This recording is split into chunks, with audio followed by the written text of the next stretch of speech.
Hello hello everyone welcome back to my new blog. तो यहाँ हूँ संडे ब्लॉग जोटी कि मुझे सकाळु उठिकिना रेडी हो कहीं आज मोर गोटे सांग को देखा करने मत जबार था। बहुत दिन है प्लानिंग होता बट जाई हो ना। आज फाइनाली जेहेतु प्लानिंग होती आम जाइना से पहुँची गलु। आ देखते ये मो सांग माने आम आसवा खुशी से केते सारा आइटम आज बनई स्पेशली खीरी एत टेस्टी होता आंटी बनई।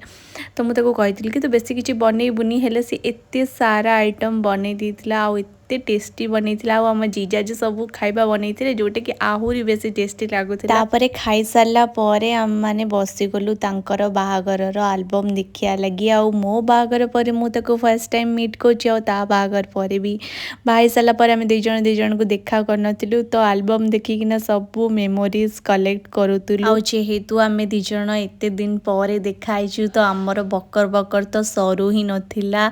नॉन स्टॉप आम मैंने खाली कथबार्ता ही चलू आ बहुत सारा मजा मस्ती कलु। आ जेहेतु इवनिंग हो जाता से आम फेरी आसलु।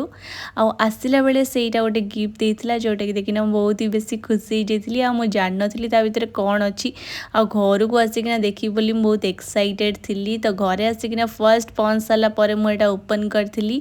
आ फर्स्ट यहाँ गोटे चॉकलेट थिला जोटा कि मते बहुत ही बेसी पसंद। सेकेंडली यहाँ गोटे डिनर सेट टाइप रा आप बहुत सारा खाଇବା इतने रखिपारे। तो सो मते तो बहुत भल लगिला। थैंक यू प्रतिभा। तो एमती आज डे आज ब्लॉग में ये देखा गोटे नुआ ब्लॉग रे। तब तक बाय गाइस।